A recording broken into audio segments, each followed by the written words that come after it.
Hello everyone, कैसे हैं आप सब लोग। आई होप कि आप सबने हमारी पिछली जो एमसीक्यू की सीरीज हमने स्टार्ट की है वो देखी होगी। ठीक है, उसे अच्छे से पढ़ा होगा। बिकॉज हर एक क्वेश्चन आपके लिए एक न्यू इंफॉर्मेशन आपको प्रोवाइड कर रहा है। ठीक है, इससे आपके कॉन्सेप्ट्स क्लियर होंगे और आपको एग्जाम में बूस्टअप मिलेगा। ठीक है, सो नेक्स्ट सीरीज हमारी है अब्जॉर्प्शन एंड एसिमिलेशन पे।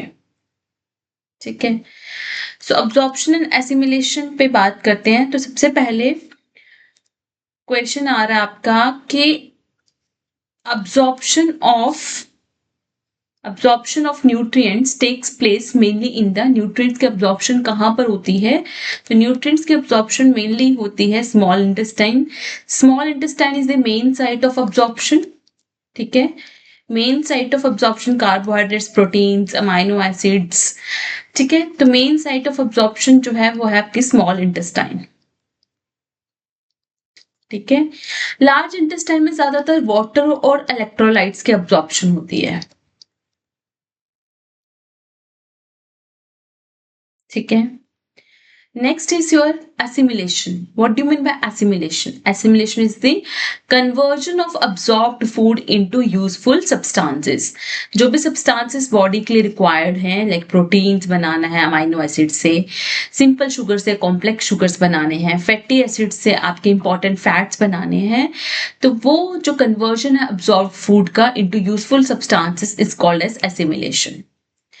Maximum absorption of digested food occurs in, maximum absorption कहां पर होती है? मैक्सिमम अब्जॉर्प्शन होती है जेजनम में। ठीक है, इलियम में स्पेसिफिक न्यूट्रिएंट्स की अब्जॉर्प्शन होती है जैसे कि विटामिन बी 12 की। ठीक है, glucose and galactose are absorbed by, glucose और ग्लेक्टोज जो है they are absorbed by, this are absorbed by active transport along with sodium ions. ठीक है, ग्लूकोज एंड ग्लेक्टोज जो है ये एक्टिव ट्रांसपोर्ट से अब्सॉर्ब होते हैं और उसके साथ उनके अब्सॉर्प्शन के लिए उनको सोडियम आयंस की रिक्वायरमेंट होती है। Fructose is absorbed in the intestine bye, fructose की अब्सॉर्प्शन जो है फैसिलिटेटेड डिफ्यूजन से होती है। फैसिलिटेटेड डिफ्यूजन का मतलब हुआ कि आपकी जो डिफ्यूजन हो रही है वो हो रही है with help of transport proteins, carrier proteins की मदद से जो डिफ्यूजन होती है उसे आप कहते हो ट्रांसपोर्ट, या कैरियर प्रोटीन लिख सकते हो, उसे आप कहते हो फैसिलिटेटेड डिफ्यूजन। एक्टिव डिफ्यूजन होती है जिसमें आपकी एनर्जी की रिक्वायरमेंट होती है। ठीक है, which transporter is involve in fructose absorption in enterocytes, किस ट्रांसपोर्टर की जरूरत पड़ती है फ्रक्टोज को अब्सॉर्ब करने के लिए? It is GLUT5। ग्लूट का मतलब होता है glucose transporter protein, glucose transporter protein. ठीक है, ग्लूकोज ट्रांसपोर्टर प्रोटीन। तो which transporter is involve in fructose absorption in enterocytes? It is GLUT5, क्योंकि ग्लूट जो ग्लूट ये जो SGLT1 है ये आपके ट्रांसपोर्ट करता है, ये फॉर, इसका आंसर है सी। ओके, SGLT1 जो है this is for glucose and sodium ions के लिए है। ठीक है, इसकी फुल फॉर्म है sodium glucose cotransporter, sodium glucose cotransporter. GLUT2 जो है ये आपका किसके लिए है? This is to transport glucose from enterocyte into lumen. ठीक है, मतलब अंदर से ग्लूकोज को ट्रांसपोर्ट करना है ब्लड में। ठीक है, और सोडियम पोटेशियम एटीपेज तो ये मेंटेन करता है सोडियम पोटेशियम के लेवल्स को, ये सोडियम पोटेशियम ग्रेडियंट को मेंटेन करने में काम आता है। ठीक है, सो आपका आंसर क्या रहेगा? It is GLUT5। GLUT5 fructose की ट्रांसपोर्ट करवाता है। ठीक है, absorption of amino acids in small intestine occurs through, amino acid की ट्रांसपोर्ट ट्रांसपोर्टेशन की अब्जॉर्प्शन के लिए आपको एक्टिव ट्रांसपोर्ट की रिक्वायरमेंट होती है, आइदर सोडियम आइंस के साथ या हाइड्रोजन आइंस के साथ। ठीक है, तो अमाइनो एसिड जो है they are transported against concentrated gradient, मतलब अपने ग्रेडियंट के अगेंस्ट मूव करते हैं, that is from low to high concentration. ठीक है, ये और जब भी आप अपोजिट मूव करते हो तो उसके लिए आपको एनर्जी की रिक्वायरमेंट होती है। ठीक है, और जहां पे भी एनर्जी की रिक्वायरमेंट होती है उसे बोलते हो active transport. Small peptides like dipeptides, tripeptides, they are absorbed by co-transport with hydrogen ions। ठीक है, अभी ऊपर तो पढ़ा ना अमाइनो एसिड वाला, तो इसको हाइड्रोजन आयंस या सोडियम आयंस की रिक्वायरमेंट थी ना, तो इसी तरह से जो डाइपेप्टाइड्स ट्राइपेप्टाइड्स होंगे उनको भी हाइड्रोजन आयंस की जरूरत होगी along with some किसी और चीज की। ठीक है, कोई और आपका प्रोटीन वगैरह की रिक्वायरमेंट होगी। ठीक है, उसके साथ ये ट्रांसपोर्ट होंगे। ठीक है, इसमें भी एक्टिव ट्रांसपोर्ट होती है with H positive ions. Bile salts help in the absorption of fats by, bile salts क्या करते हैं, फैट्स की इमल्सिफिकेशन करते हैं। बाइल सॉल्ट्स क्या करते हैं, फैट्स की इमल्सिफिकेशन करते हैं। ठीक है, कैसे करते हैं, बड़े फैट मॉलिक्यूल्स के साथ बाइल सॉल्ट्स जो हैं वो अटैच हो जाते हैं और बड़े फैट मॉलिक्यूल को वो छोटे छोटे फैट ग्लोब्यूल्स में ब्रेक डाउन करते हैं, एंड दिस छोटे छोटे fat globules is called as micelles. ठीक है, which structure transports absorbed lipids from intestine, कौन सा स्ट्रक्चर लिपिड्स को ट्रांसपोर्ट करवाने में हेल्प करता है, तो special type of vessels called as lacteals. ठीक है, ये इंटेस्टाइन में स्पेशल टाइप ऑफ वेसल्स हैं जो कि लिपिड की ट्रांसपोर्ट में इन्वॉल्व होती हैं। Chylomicrons are formed inside, chylomicrons कहाँ फॉर्म होते हैं, इंटीरियोसाइट साइटोप्लाज्म। इंटीरियोसाइट्स क्या है आपके, बेसिकली इंटीरियोसाइट्स आपके सेल्स हैं दैट लाइन स्मॉल इंटेस्टाइन। ठीक है, cell that line small intestine. ठीक है, तो काइलोमाइक्रोन क्या होते हैं, काइलोमाइक्रोन बेसिकली लार्ज लिपोप्रोटीन होते हैं। ठीक है, they are large lipoprotein particles. ठीक है, they are mainly composed of triglycerides, they are mainly composed of triglycerides. ये कहां पर बनते हैं, ये आपके इंटीरियोसाइट्स में बनते हैं। ठीक है,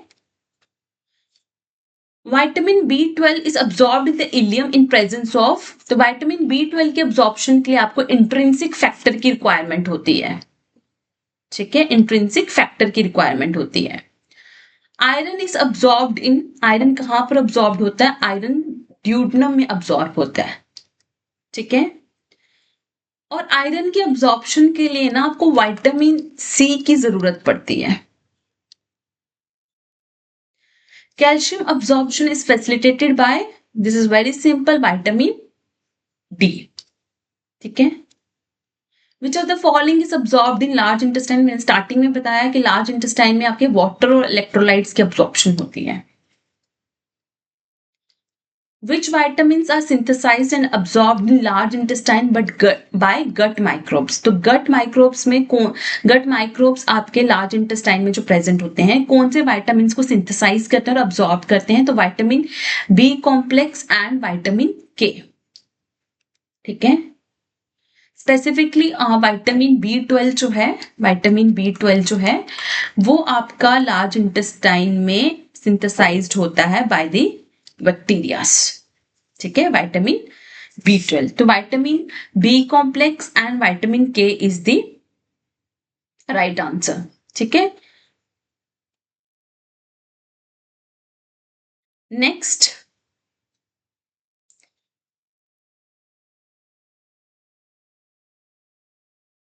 okay, next conversion of glucose into glycogen, glucose की कन्वर्जन ग्लाइकोजन में इज कॉल्ड एज ग्लाइकोजेनेसिस। ठीक है, ग्लाइकोलिसिस क्या है, ग्लूकोज का ब्रेकडाउन इनटू पायरुवेट। ठीक है, लिपोजेनेसिस क्या है, conversion of your carbohydrates into conversion of carbohydrates, excess carbohydrates into fats.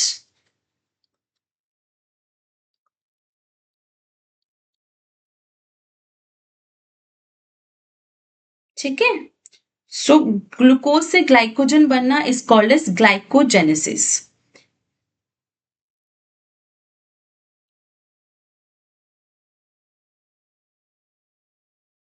18th, excess carbohydrates are converted into fat. अभी मैंने बताया lipogenesis. 19th, assimilation of amino acids primarily occurs in liver. ठीक है, intestinal mucosa में भी आपकी assimilation of amino acids होती है, बट क्या होता है इंटेस्टाइन में बहुत सारा अमाइनो एसिड कंज्यूम हो जाता है. ठीक है, तो मेन आपका लीवर में जाके अमाइनो एसिड जो है वो कन्वर्ट होता है इनटू यूजफुल प्रोटीन्स. तो बेस्ट ऑप्शन आपका बी रहेगा. ठीक है, next, glucose absorption occurs actively in the intestine. बिल्कुल सही है, अभी ऊपर बताया था.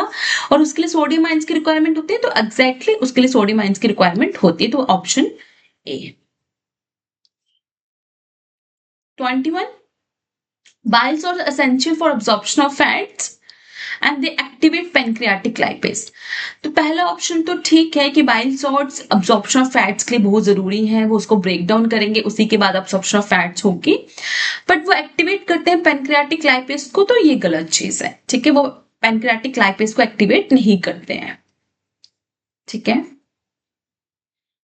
प्रीनेशियस anaemia results due to defective absorption of. Pernicious anaemia होता है due to the deficiency of vitamin B12. ठीक है, विटामिन B12 की डेफिशिएंसी से प्रीनेशियस एनीमिया होता है. Lactose intolerance is due to defective absorption of lactose. क्योंकि अगर लैक्टेज एंजाइम नहीं होगा तो आपका लैक्टोज जो है वो ग्लूकोज और लैक्टोज में ब्रेक डाउन नहीं होगा, तो उसकी अब्जॉर्प्शन जो है वो प्रॉपर से नहीं हो पाएगी. Steatorrhoea is due to impaired absorption of. मैंने कल भी बताया था स्टिटोरिया क्या होता है, जब आपके स्टूल्स में फैट की प्रेजेंट होती है. ठीक है, तो अगर आपके फैट्स की अब्जॉर्प्शन अच्छे से नहीं हो रही है तो आपके स्टूल्स में फैट्स की प्रेजेंट होगी. That condition is called as steatorrhoea. Which transporter is responsible for basolateral exit of glucose? अभी मैंने ग्लूकोज का बताया था ना, इंटीरियर साइड से ग्लूकोज जो है वो ब्लड में ट्रांसपोर्ट किसकी मदद से होता है, कौन से आपके प्रोटीन की मदद से होता है, कौन सा ट्रांसपोर्टर हेल्प करता है, तो इट इज आपका GLUT2. Dipeptide absorption into enterocytes occurs by. Dipeptide absorption जो है वो होती है H positive dependent cotransporter. ठीक है, H. और कौन सा प्रोटीन ट्रांसपोर्टर होता है इसमें? ठीक है, प्रोटीन ट्रांसपोर्टर कौन सा होता है आपका? PEP1. ठीक है, ये ट्रांसपोर्टर जो है ये आपका H पॉजिटिव आयंस की मदद से क्या करता है, डाइपेप्टाइड्स को अब्सॉर्ब करने में हेल्प करता है into enterocytes. Endocytosis mediated protein absorption is important in infants. ठीक है, फॉर पैसिव इम्यूनिटी. ठीक है, 28, failure of chylomicron formation leads to abetalipoproteinaemia. ठीक है, ये क्या है, ये एक जेनेटिक डिसऑर्डर है. ठीक है, this is a genetic disorder. ठीक है, जिसमें बॉडी जो है वो अनेबल टू प्रोड्यूस, बॉडी जो है वो बीटा लिपोप्रोटीन्स को प्रोड्यूस नहीं कर पाती है. ठीक है, बीटा लिपोप्रोटीन्स को प्रोड्यूस नहीं कर पाती है, and this beta lipoproteins are important for chylomicron formation. ये किस लिए इंपॉर्टेंट होते हैं? काइलोमाइक्रोन की फॉर्मेशन के लिए इंपॉर्टेंट होते हैं. ठीक है, और काइलोमाइक्रोन्स किस लिए इंपॉर्टेंट होते हैं? ये फैट्स को ट्रांसपोर्ट करने में हेल्प होते हैं. तो काइलोमाइक्रोन्स की फॉर्मेशन किसकी वजह से नहीं हो पाएंगे? अबैक्टिलोप्रोटीनीमिया की वजह से. विटामिन B12 अब्जॉर्प्शन के लिए रिक्वायर होता है आपको. इंट्रिंसिक फैक्टर तो चाहिए, उसके लिए आर बाइंडर जो है प्रेजेंट होता है सलाइवा में, वो भी आपके विटामिन B12 के अब्जॉर्प्शन के लिए रिक्वायरमेंट है. Iron absorption is enhanced by, मैंने अभी ऊपर भी बताया था कि आयरन के अब्जॉर्प्शन के लिए विटामिन सी की रिक्वायरमेंट होती है। हेमोक्रोमेटोसिस occurs due to excessive absorption of, तो हीमोक्रोमेटोसिस जो है वो आयरन के एक्सेसिव अब्जॉर्प्शन की वजह से होता है। Wilson's disease is related to defective absorption or excretion of, this Wilson disease is related to it is related to copper। तो क्या होता है, अगेन ये आपकी एक जेनेटिक डिसऑर्डर है, ठीक है, ये आपका एक जेनेटिक डिसऑर्डर है जिसमें जो बॉडी है वो प्रॉपरली एलिमिनेट नहीं कर पाती है कॉपर को, ठीक है, एक्सेस कॉपर को प्रॉपरली एलिमिनेट नहीं कर पाती है। कॉपर जो है वहां पे अकमुलेट हो जाता है, कहां पर, आपके ब्रेन में, लीवर में, आइस में, ठीक है, ये वहां पे अकमुलेट हो जाता है, ठीक है। और ये जेनेटिक डिसऑर्डर किसकी वजह से हो रहा है, this is due to defect in आपकी ATP7B जीन, ATP7B जीन जो कि रिस्पॉन्सिबल है फॉर कॉपर एक्सक्रीशन। ये किस लिए इंपॉर्टेंट है, कॉपर की एक्सक्रीशन के लिए इंपॉर्टेंट है, ठीक है, थ्रू बाइल। तो इस जीन में डिफेक्ट होने की वजह से कॉपर जो है एक्सक्रीट नहीं हो पाएगा, जिसकी वजह से आपको जो डिजीज होगी उसको बोलते हैं Wilson's disease. The colon absorbs water by, तो कॉलन जो है वाटर को ऑब्जॉर्ब करता है by active transport of sodium and passive water flow. Passive water flow मतलब आपका ऑस्मोसिस, ठीक है। Which short chain fatty acids produced by gut bacteria are absorbed in colon? तो कौन से फैटी एसिड्स जो हैं ये गट बैक्टीरिया प्रोड्यूस करते हैं और वो कॉलन में अब्सॉर्ब होते हैं, तो it is acetate, propionate and butyrate, ठीक है। Deamination of amino acid leads to deamination मतलब रिमूवल ऑफ अमाइनो एसिड्स, ठीक है। तो अमाइन ग्रुप का रिमूवल होता है, ठीक है। डीएमिनेशन ऑफ अमाइनो एसिड्स का मतलब क्या होता है, अमाइन ग्रुप का रिमूव होना, ठीक है। डीएमिनेशन ऑफ अमाइनो एसिड्स का मतलब होता है अमाइन ग्रुप का रिमूव होना, ठीक है। तो डीएमिनेशन ऑफ अमाइनो एसिड से क्या होगा, डीएमिनेशन ऑफ अमाइनो एसिड से क्या होगा, ठीक है, अमाइन ग्रुप रिमूव होगा, ठीक है, ये ग्रुप जो है अमीनो ग्रुप जो है ये रिमूव होगा, अमीनो ग्रुप इज रिमूव्ड, ठीक है। इससे क्या बनेगा, अमोनिया बनेगा। अमोनिया जो है आपकी बॉडी के लिए टॉक्सिक है, अमोनिया को कन्वर्ट होना है यूरिया में, ठीक है। तो इसीलिए जब डीएमिनेशन ऑफ अमाइनो एसिड्स होती है तो उससे यूरिया साइकिल स्टार्ट हो जाता है ताकि अमोनिया जो बना है उसे हम लेस टॉक्सिक फॉर्म में कन्वर्ट कर सके into urea.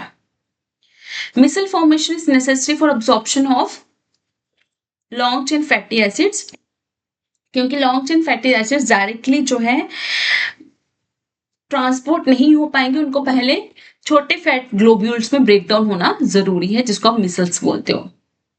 A child develops rickets despite adequate calcium intake, वो बहुत ज्यादा, एक बच्चा है जो बहुत ज्यादा कैल्शियम इंटेक कर रहा है बट फिर भी उसको रिकेट्स है, वो किसकी वजह से हुआ होगा, vitamin D mediated calcium absorption, क्योंकि कैल्शियम अब्सॉर्प्शन के लिए आपको विटामिन डी की भी रिक्वायरमेंट होती है। तो अगर आपकी बॉडी में विटामिन डी की डेफिशिएंसी है तो रिकेट्स बच्चों में और बड़ों में ऑस्टियोमलेशिया होने के चांसेस होते हैं। A patient with gastrectomy develops megaloblastic anemia. This is cause of, अगर इंट्रिंसिक फैक्टर कम होगा तो विटामिन B12 अब्सॉर्ब नहीं होगा, जिसकी वजह से मेगालोब्लास्टिक अनेमिया या प्रीनेशियस अनेमिया होने के चांसेस इंक्रीज हो जाते हैं। Vitamin B12 absorption occurs in ileum and pancreatic lipase is essential for its uptake. देखो पेनक्रियाटिक लाइपेज जो है विटामिन B12 के लिए नहीं चाहिए, पेनक्रियाटिक लाइपेज आपको फैट की डाइजेशन के लिए चाहिए, ठीक है। विटामिन B12 के लिए तो आपको इंट्रिंसिक फैक्टर चाहिए ना, ठीक है। तो आपका A ट्रू है, R फॉल्स है। Calcium absorption is higher in acidic medium, बिल्कुल सही है। कैल्शियम के अब्जॉर्प्शन एसिडिक मीडियम में हाई होते हैं बिकॉज कैल्शियम जो है वो HCl में बहुत इजीली सॉल्युबल हो जाता है, जिसकी वजह से उसकी अब्जॉर्प्शन जो है वो आसान हो जाती है। इसलिए both A and B are true and R explains the A very correctly. ठीक है, so this were the MCQs regarding the absorption and assimilation, जिसमें हमने ऑलमोस्ट सारे टाइप के MCQs डिस्कस कर लिए हैं। इसी तरह से फर्दर MCQs के लिए do like and subscribe study with Palak, show your love so that I can continue this series for you guys. You can join my Telegram group and the link of the group is given here. You can directly interact with me because I believe more we connect, easier the success becomes. So just one click and you search and share.